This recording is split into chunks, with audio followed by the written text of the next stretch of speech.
Estão conseguindo ver minha tela? Sim, sim.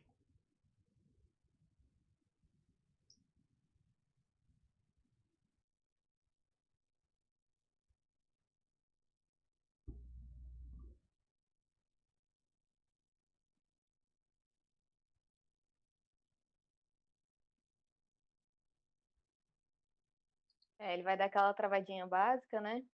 Não, vai tranquilo, temos tempo. Para que termine. Aí. A gente espera um pouquinho? Pode ser, pode ser. Tem quantas pessoas? 5? Tem uns 10 no momento. 10? É, contando comigo você, né? Aí deve ter, tem 7. Vamos esperar mais uns. Vamos dar 5 minutinhos e aí a gente já começa.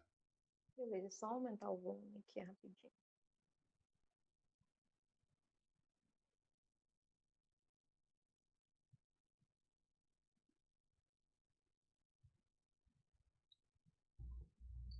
Pode ir, vai tranquilo pegar o café.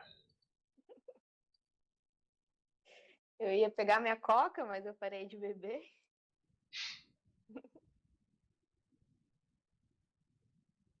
Ah, é Samara! Oi, Samara.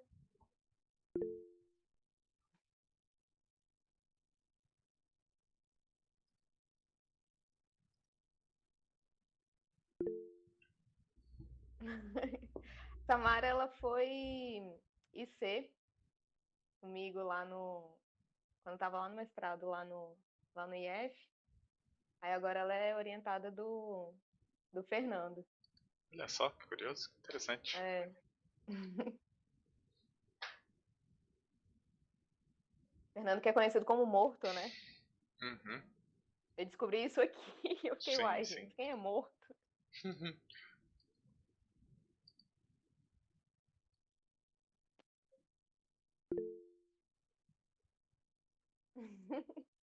Eu também não entendo por que não, Samara.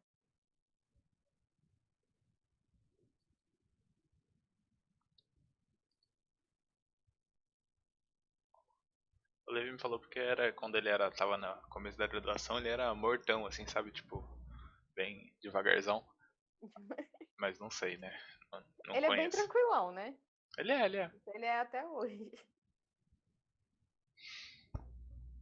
Mas ele é super gente boa.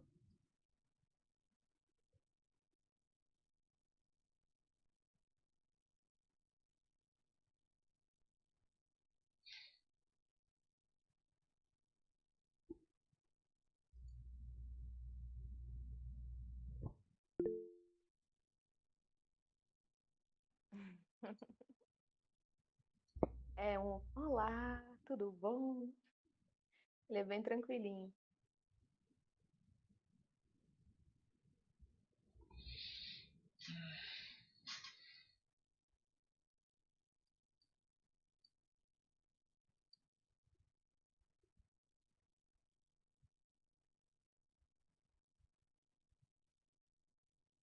Bom, ainda tem umas pessoas entrando na era, mas assim, tá aqui. Eu acho que senão vai atrasar muito, né? Sim, sim. Aí a hora que você quiser. Beleza. É, Então, gente, eu vou começar aqui. A gente vai falar, eu e o Daniel, a gente vai dividir essa palestra, né? A gente vai falar sobre as vespas de figo, né? Essa relação entre figo e entre as figueiras e as vespas, que é uma relação bem interessante. Eu sou a Nayara, eu, eu sou formada em engenharia florestal pela UNB, fiz meu mestrado no IF Goiano, em ecologia e conservação, e agora estou aqui no doutorado aqui na, na Filô, né, aqui na USP. E o Daniel, a gente trabalha no mesmo laboratório, a gente tem o mesmo orientador, trabalha no mesmo laboratório, trabalhando com vespa de figo também. Então, eu vou falar um pouco sobre essa relação das figueiras e das vespas. É uma relação de coevolução de milhares de anos, né? Não sei se vocês sabem, mas é uma relação assim de coevolução bem definida. E As vespas, elas só se reproduzem dentro do figo. O figo ele é uma inflorescência, né? Ele não é um fruto, então tem várias florzinhas ali dentro. Essa vespa, ela só vai se reproduzir ali dentro do figo, e o figo ele só é polinizado por um grupo específico de vespas, que a gente chama de vespa polinizadora. As figueiras, em geral, elas têm uma diversidade muito grande de formas e tamanhos, né? Aqui a gente vê vários figos de vários tamanhos, de várias formas, várias cores também. Aqui a gente tem também, a gente tem também várias formas e vários tamanhos e cores de folhas também. A gente tem folhas simples, folhas compostas, várias cores também. E formatos de caule também, né? Esse daqui é uma figueira elástica, um ficus elástica, perdão. Essa árvore ela é muito utilizada ou pelo menos foi muito utilizada no paisagismo, né? Então a gente encontra ela assim em vários lugares de várias cidades. Lá em Brasília, eu sou de Brasília, né? Tem uma figueira parecida com essa, assim, que virou até ponto turístico. Ela tem um oco, assim, parecido com esse, aí o pessoal vai lá dentro tirar foto, dentro da árvore e tudo mais. E essas árvores, elas são bem grandes, assim. E aí a gente também tem figueiras que são epífitas ou hemipífitas, né? E aí, dentro da mesma espécie, a gente pode ter figueiras que são epífitas ou hemipífitas nessa mesma espécie elas podem ter formações de árvore. Aqui a gente tem uma figueira também que é muito utilizada no paisagismo, que o pessoal coloca ela em muros e tudo mais nas cidades. Então, as figueiras elas são um grupo bem diverso, né? E elas têm aproximadamente 750 espécies de figueiras espalhadas pelo mundo. E elas estão principalmente nessa região aqui, tropical e subtropical, nessa faixa aqui do planeta, né? E aí toda essa diversidade de formas e tamanhos e de espécies, ela tem que servir de alguma coisa, né? Então, essas figueiras, elas têm um grande papel nos ecossistemas tropicais. Elas têm interações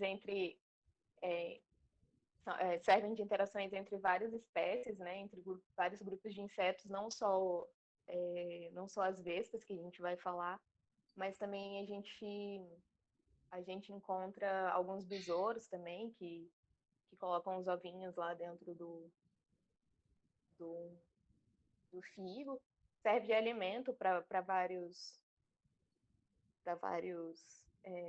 pássaros, mamíferos também. E aí, as figueiras elas fazem parte da família Moraceae, né? Essa família ela tem 38 gêneros e 1.100, mais de 1.100 espécies. Alguma dessas espécies que a gente conhece a amora, faz parte dessa família. A jaca. A jaca é muito engraçado, porque assim, quando a gente vai para campo procurar figueira, a jaqueira ela é muito parecida com a figueira, né? Então, às vezes confunde a gente, assim, a gente acha que olha uma árvore e fala, não, aquela lá é uma figueira, e vai chegar perto, na verdade é uma jaca. E aí a gente tem também essa dorstênia e a castilha. A castilha, o sistema de polinização dela é bem parecido com o da figueira, que eu vou falar daqui a pouco. Então, como eu tinha falado, o figo, ele é uma inflorescência, né? Ele não é um fruto. Então, ali dentro do figo, a gente vai encontrar várias flores. podem ser flores estaminadas ou flores pestiladas. A gente chama de flores masculinas e flores femininas. Eu acho mais fácil falar assim. Mas aí, como é que essas flores elas vão ser polinizadas, né? Se ela é uma inflorescência fechada. E aí, na verdade, essa inflorescência ela não é totalmente fechada. Ela tem um buraquinho bem pequeno que a gente chama de ostíolo. E aí, nesse ostíolo, é por onde a vespa polinizadora vai entrar. Ele é um buraquinho bem pequenininho. Eu vou passar uns vídeos daqui a pouco, que eu acho que vocês vão conseguir visualizar melhor todo esse processo. Essa daqui é a vespa polinizadora, né? Ela é bem bonitinha, assim. E aí, nesse processo de entrada dessa vespa no ostíolo, quando ela vai passando pelo ostíolo, ela, como é um buraco bem pequeno, ela acaba perdendo algumas partes do próprio corpo, né? Ela vai perdendo antena, ela perde asa, pode perder algumas partes das pernas e tudo mais. E aí ela tem um aparelho bucal adaptado para poder ajudar ela nessa entrada do ostíolo. Então ela vai entrando ali, vai caminhando, e com o aparelho bucal dela, ela vai ajudando a caminhar ali dentro. Uma coisa muito legal aqui dessas vespas é que elas fazem polinização ativa. Então, elas têm essas bolsas de pólen aqui, é uma estrutura do corpo delas, né? Então, elas vão, enquanto elas vão andando, elas vão catando pólen e guardando nessas bolsas de pólen. E aí, quando elas forem para outro figo polinizar, elas vão polinizando, vão tirando esse pólen, né, ativamente, vão tirando esse pólen dessas bolsas e depositando nas flores femininas.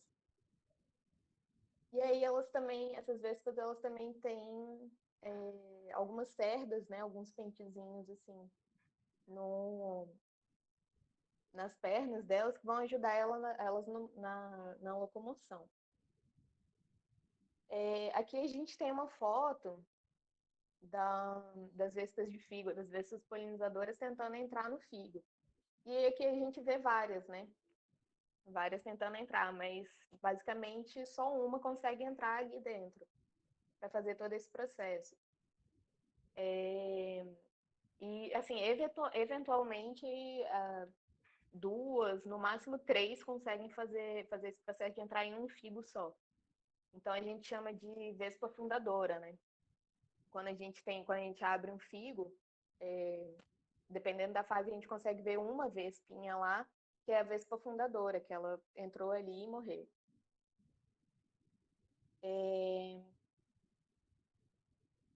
Aqui, aí, esse processo de reprodução, como é que é, né? Esse processo de ter sementes e gerar sementes e gerar vespas, né?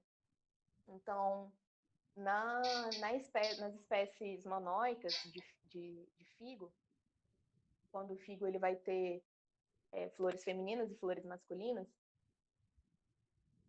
essas vespas elas vão entrar no figo, fazer todo aquele processo que eu falei. E aí, como o ovipositor dela é bem curtinho, essa vespa vai depositando os ovos dela nas flores com os pestilos mais curtos aqui, ó, como essa daqui, por exemplo. As flores com os pestilos mais curtos são as mais fáceis dela conseguir depositar os ovos dela, ovipositar, né? Porque o ovipositor dela é bem curtinho, então fica mais fácil dela atingir o ovário dessa flor feminina. E aí nas flores com um pestilo mais longo, o ovipositor dela não vai conseguir alcançar ali o ovário. Então, nessas flores, ela vai fazer aquele processo de polinização ativa, vai tirar ali o pólen da bolsa de pólen e depositar nessas flores. E aí, aqui, nas espécies monóicas, Em um figo, você vai ter a geração de vespas e de sementes. Agora, nas espécies ginodioicas, você vai ter alguns figos que vão ter só flores femininas e outros figos que vão ter só flores masculinas. Então, nesses figos, onde as flores femininas elas têm o pestilo mais curto, novamente a vespa ela vai ovipositar nesses pestilos mais curtos. E nos pestilos mais longos ela vai polinizar. E aí aqui a gente chama de fase feminina e fase masculina da reprodução do figo, né? Então, os figos que vão produzir só sementes, onde as vespas não conseguiram ovipositar, ela vai representar o papel feminino nessa reprodução. E nos figos onde as vespas só conseguiram ovipositar, não conseguiram fazer a polinização, e esse figo vai gerar só vespa, a gente chama de papel masculino. Aí, a gente trouxe uns videozinhos para vocês aqui, e para vocês terem uma visão, assim, do que acontece realmente, né? Porque às vezes explicando fica um pouco confuso. Mas eu vou... Como é que eu vou ter que ligar o som? Ixi, eu vou ter que ligar o som dele. Eu não vou ligar o som, não. É porque, assim, eu ia ter que abaixar o som, porque ele eu ia explicar, porque eu ia em inglês. E aí, depois que ela faz isso, depois que ocorre todo esse processo, ela morre ali dentro, né? Essa vespinha ela vai acabar morrendo ali. E aí, com o passar do tempo, esses ovinhos vão se desenvolvendo, né? E aí, depois que esses ovos, que essas larvas, elas estão desenvolvidas, os machos começam a eclodir. Primeiro eclodem os machos, eles saem das galhas, com a ajuda do aparelho bucal deles, eles têm uma maxila bem forte, então eles vão abrindo um buraco ali na galha, eles saem. Esses machos, eles são bem feinhos, assim, eles não têm asa, são basicamente cegos. E aí eles começam a abrir um buraco na galha das vespas femininas. Eles começam a abrir uma galha para poder copular com elas.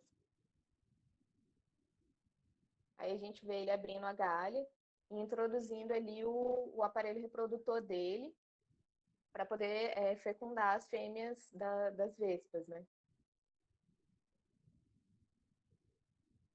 E aí esse aparelho reprodutor, ele é bem longo, né?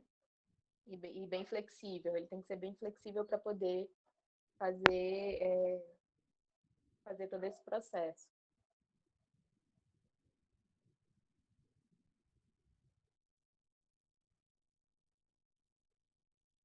Aí é um outro macho copulando com a fêmea.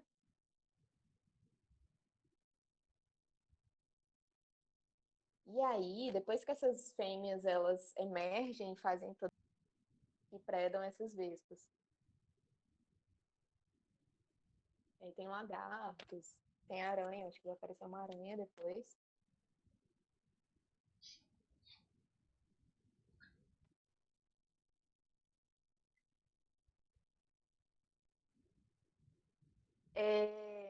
E aí, falando da fenologia dessa relação, a gente vê que tem que existir uma sincronia, né, na fase reprodutiva das vespas e das figueiras.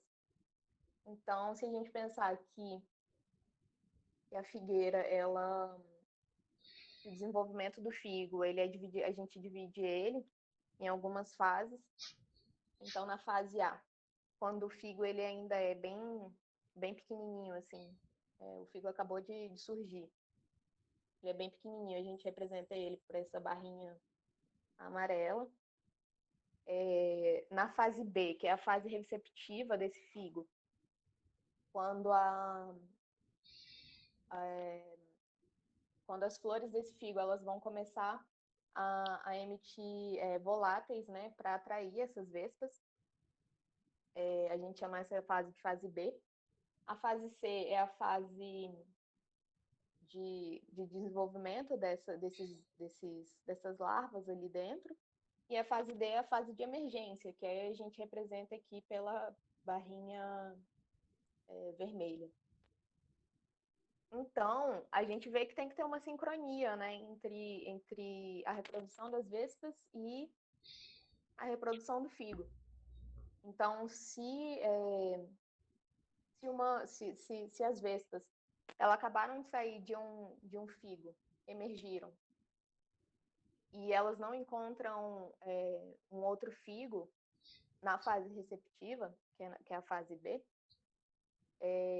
essas vespas não vão conseguir se reproduzir e vão morrer, né? Elas têm, como eu falei, acho que elas têm em média 24 horas de vida na fase adulta. E também, se esse figo ele está na fase reprodutiva, está na fase receptiva dele, que é a fase B, e aí acaba não chegando nenhuma vespa nele, nenhuma vespa para polinizar e nem para fecundar, esse figo ele aborta, né? E aí a gente também tem as vespas não polinizadoras, que é para dificultar um pouco da vida das vespas polinizadoras. As vespas não polinizadoras, elas podem ser parasitoides, cleptoparasitas, parasitoides e cleptoparasitas, e parasitas, né? Então, normalmente, essas vespas, elas têm aqui um ovipositor mais longo, dá para ver aqui, né? Essas espécies, elas têm um ovipositor mais longo, e elas vão ovipositar aqui pelo lado de fora do figo. Elas não chegam a entrar, elas são bem bonitas. Elas não chegam a entrar no figo, e por isso que elas não realizam a polinização lá, né? E aí elas vão ovipositar por fora do figo, vão injetar ali o ovipositor na parede do figo, procurar as flores pestiladas e fazer a oviposição. Aqui a gente tem um videozinho bem legal de parasitoides, né?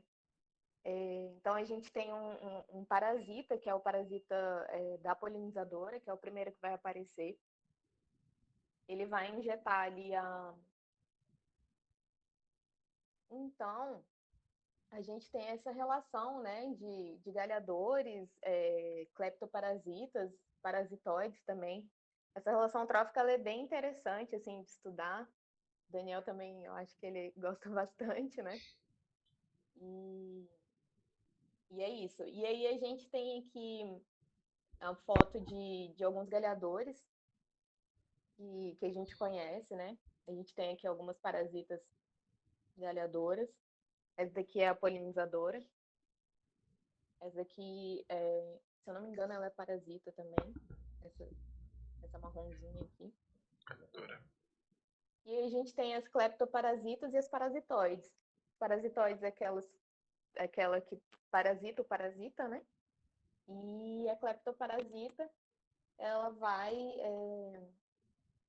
diretamente roubar o alimento da vítima dela. Então, ela vai, a larva dela, ela não vai parasitar diretamente uma outra larva. O parasitismo dela, ela vai roubar o alimento e acabar matando essa outra vespa, né? Aí eu vou passar a palavra pro Daniel. Eu não sei se ele quer que eu... Você quer que eu Não, vá passando? pode Você parar quer de que eu pare a apresentar, que apresentação? eu apresento aqui. Beleza.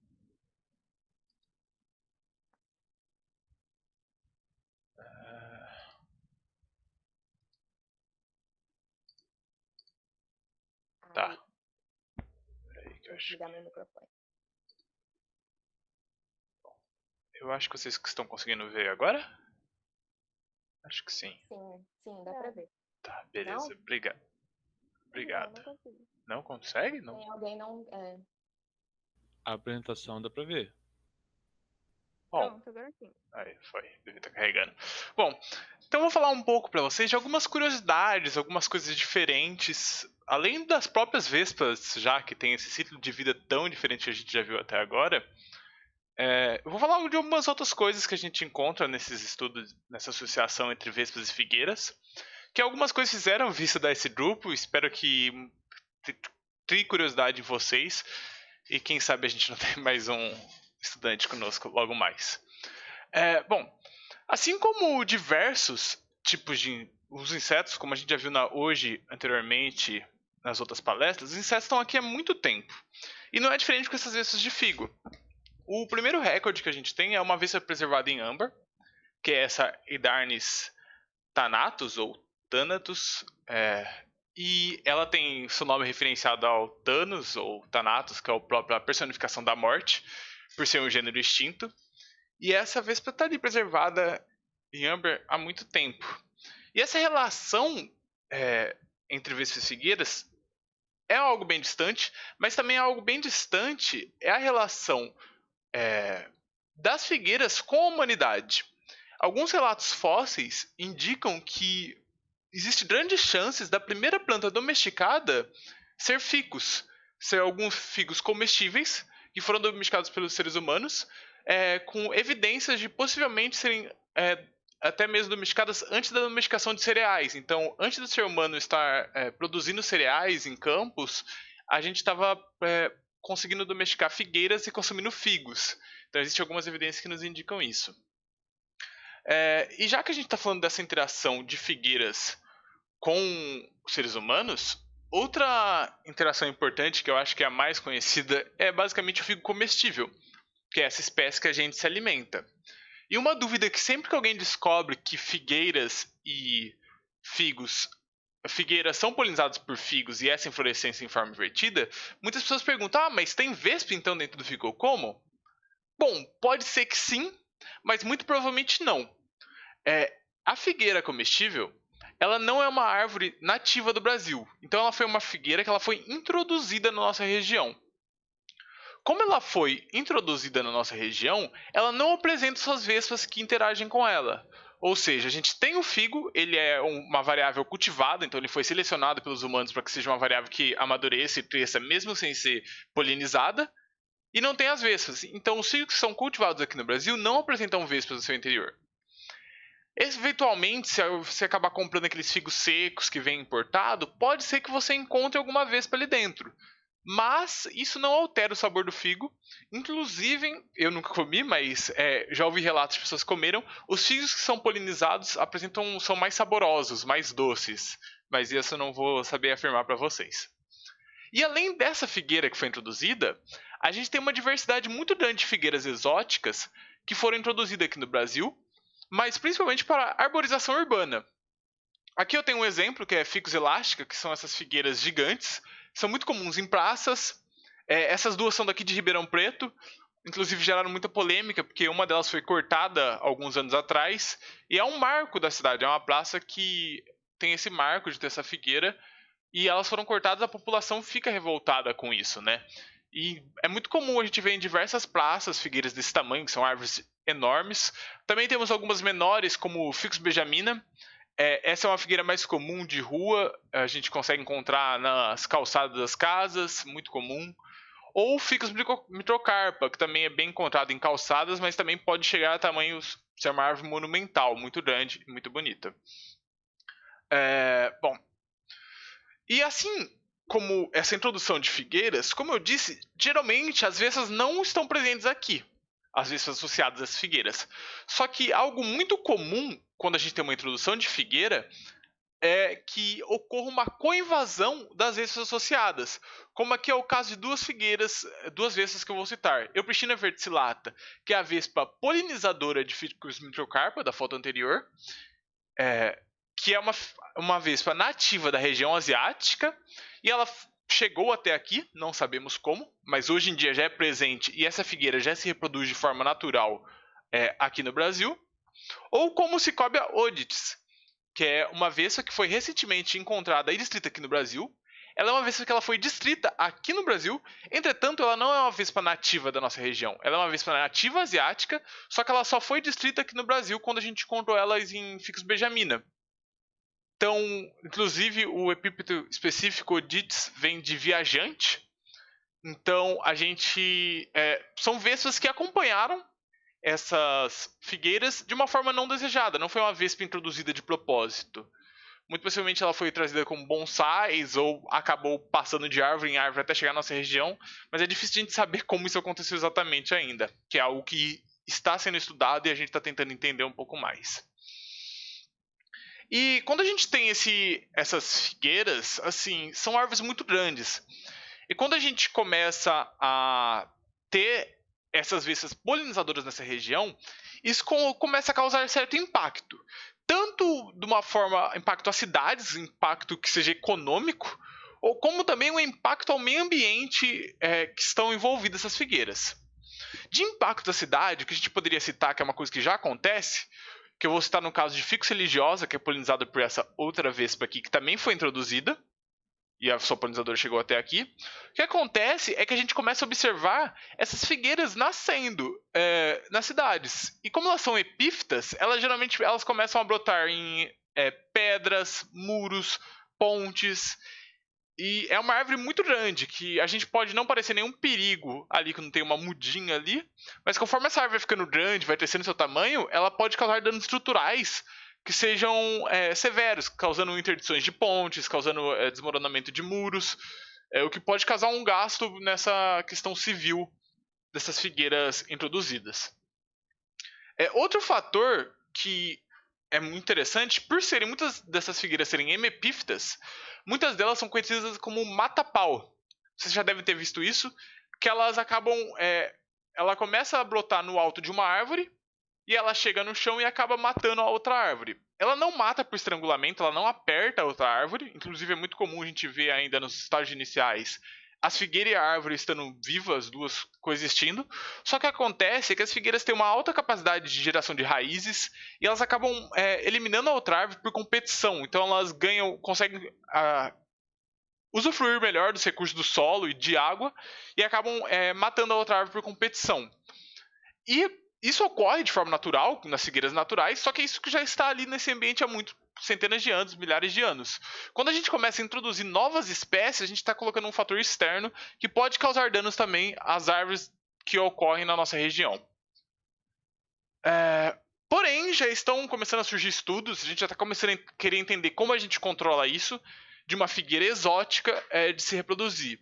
Para isso, já vem estudos com outras vespas, tentando usar outras vespas como controle biológico, e também estudo de outros insetos, como aqueles utilizaram um díptero galhador, uma mosquinha que é galhadora, que quando ela está presente, essas árvores apresentam uma germinação das sementes muito menor. Então a gente consegue ter um controle, de certo modo, e começar a estudar modos de controlar essa reprodução de figueiras exóticas. E por final, para a gente não passar muito das 6 horas, outro fator muito interessante, que é algo que acho que todo mundo que é biólogo ou que trabalha nessa área ambiental já viu e acha algo muito bonito, é o ginenomorfismo, que é quando a gente acontece de ter indivíduos que apresentam os dois sexos. Em alguns casos, a gente acaba tendo essa divisão perfeita de cores entre os indivíduos. É muito comum a gente ver em algumas borboletas, crustáceos. Isso também já foi relatado em vespas de figo, onde a gente foi encontrado uma vespa que apresentava... Essa é uma vespa feminina e essa é uma vespa masculina. E a gente encontrou um indivíduo que apresentava características das duas vespas. Uma cabeça muito mais semelhante a uma vespa feminina e algumas cores, manchas no corpo de cor feminina, enquanto o resto, o abdômen, apresenta a característica de uma vespa masculina. Então é algo que também está presente nessa vespa. Entretanto, ainda tem muita coisa pra gente saber. A gente sabe muito pouco sobre vespas de figo e tem sempre coisa nova pra gente descobrir.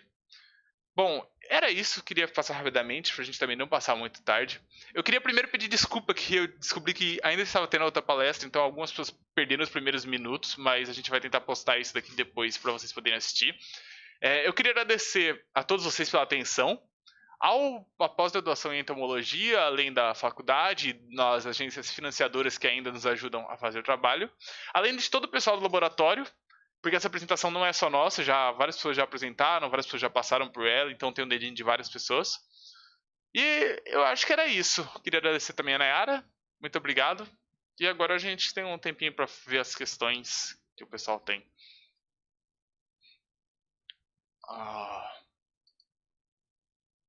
Bom, Vamos ver as perguntas.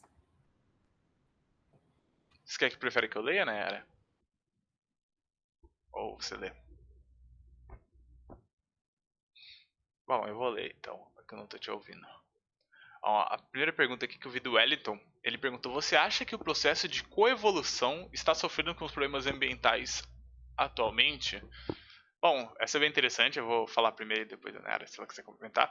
Com certeza, pela questão que figueiras, existem muitas figueiras e tem esse ciclo que a Nayara comentou que tem que ser tipo, que não adianta nada eu ter às vezes ali ovopositaram, às vezes eclodiram, estão adultas, se elas não encontrarem outra figueira que esteja na fase receptiva para que elas possam ovipositar e polinizar nova figueira, nem a vespa nem a figueira da sequência do seu ciclo reprodutivo. Então, com os impactos ambientais, com a destruição de florestas, pode dificultar esse encontro de vespas e figueiras na fase receptiva. Esse é um dos principais motivos que pode acabar impactando nesse processo de coevolução que ocorre. Se quiser complementar, Nayara. Não, é isso, assim. É isso. É a questão do sincronismo, né? A vespa, vocês viram, ela é um inseto minúsculo e muito frágil. Então, assim, o uso de pesticidas, tudo isso, acaba afetando bastante essa comunidade, né? Agora nós temos quando os machos fecundam as fêmeas, como fica a variabilidade genética, já que são da mesma prole? Interessante isso. Isso é algo bem interessante. E é algo bem estudado nesses indivíduos. Bem estudado naquelas, né? É algo que está sendo estudado nesses indivíduos. Que existe um negócio ali que foi descrito que é a competição local por acasalamento. Que geralmente ocorre em insetos que reproduzem todos no mesmo lugar e tem uma prole fundadora muito baixa. No caso das polinizadoras,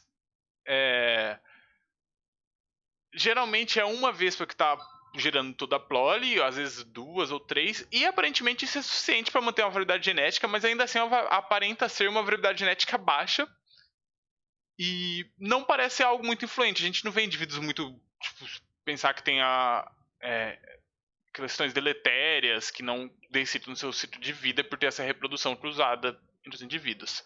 No caso das vespas não polinizadoras, isso acaba não sendo problema, porque como elas opositam por fora do figo, muitas vezes opositam ao mesmo tempo, então tem uma grande variedade genética.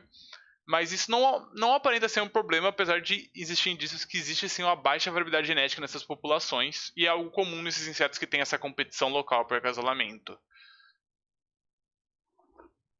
É isso. Bom, aí depois tem o Saulo, ele perguntou duas perguntas. Os machos são haploides, sendo gerados por proteinogênese? Sim, igual os himenópteros são haploides e são gerados por proteinogênese. Inclusive é algo bem interessante que a gente está tentando descobrir, tipo, aparentemente as fêmeas conseguem realmente definir se são machos ou não, se ela vai fecundar ou não um ovo, só que a gente tem a dúvida em alguns casos de machos que têm duas formas, tem machos sem alados e machos braquíperos dentro de uma mesma espécie, se a fêmea consegue distinguir isso e denominar isso ou não. Então a gente está tentando entender isso ainda. E saber dizer se no desenvolvimento dos machos ocorrem equidízies, ou eles já eclodem em fase reprodutiva sem apresentar fases juvenis. Bom, eu acho que ele segue mais ou menos o mesmo processo de outros himenópteras, como uma abelha, por exemplo. Ela fica ali dentro da galha, ela tem a sua fase de larval, e ela passa por uma pulpa, por um período de pulpa, e aí ele já eclode da galha, ele se alimenta daquela galha na fase larval, entra nesse período de pulpa e eclode como um adulto reprodutivo. Mas tem essa equidise normal, igual os outros himenópteros. Como se fosse uma larva de abelha dentro da coisinha, só que é dentro de uma galha, no caso. O macho, ele é feinho, mas ele tem lá todo o desenvolvimento dele também, gente. Tá. Tudo bom. Muito obrigado pelos seus comentários positivos. É, aqui, como os parasitoides conseguem saber se naquele lugar do figo tem um hospedeiro com o opositor dela? Tá. Essa é interessante. Eu diria que não é com o opositor que eu acho que duas coisas. Primeiro ela tem uma eu acho que ela sente com as antenas se existe a presença de vespas ali. Então, quando você vê no vídeo, inclusive, tem uma parte que primeiro ele antena o figo para sentir a presença de voláteis. E eu imagino que essas vespas consigam perceber coisas que estão longe da gente conseguir ainda medir isso, mas conseguir essa presença de voláteis de outras vespas. E a gente já tem alguns estudos sobre a morfologia do opositor, que na ponta desse opositor tem sensilas. E essas sensilas aparentam ser sensilas tanto táteis, como também sensilas que podem, talvez, a gente não tem certeza ainda, estar sentindo a presença de voláteis que essas larvas podem estar emitindo. Então, através dessa morfologia, dessas sensilas existentes na ponta do opositor, eles conseguiriam perceber se aquele lugar tem a vespa hospedeira que ela está procurando.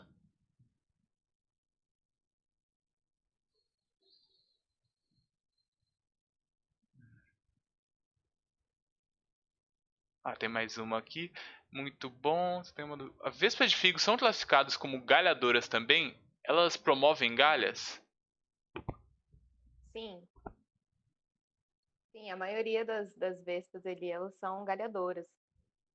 A Sim. gente vê o desenvolvimento delas, elas desenvolvem galhas no ovário feminino no ovário das flores femininas, né? Então, para cada ovário, ela coloca um ovinho só ali. Então, em um ovário vai desenvolver uma larva, e, assim, né? Uma galha, uma larva, vai ter todo o processo lá de desenvolvimento.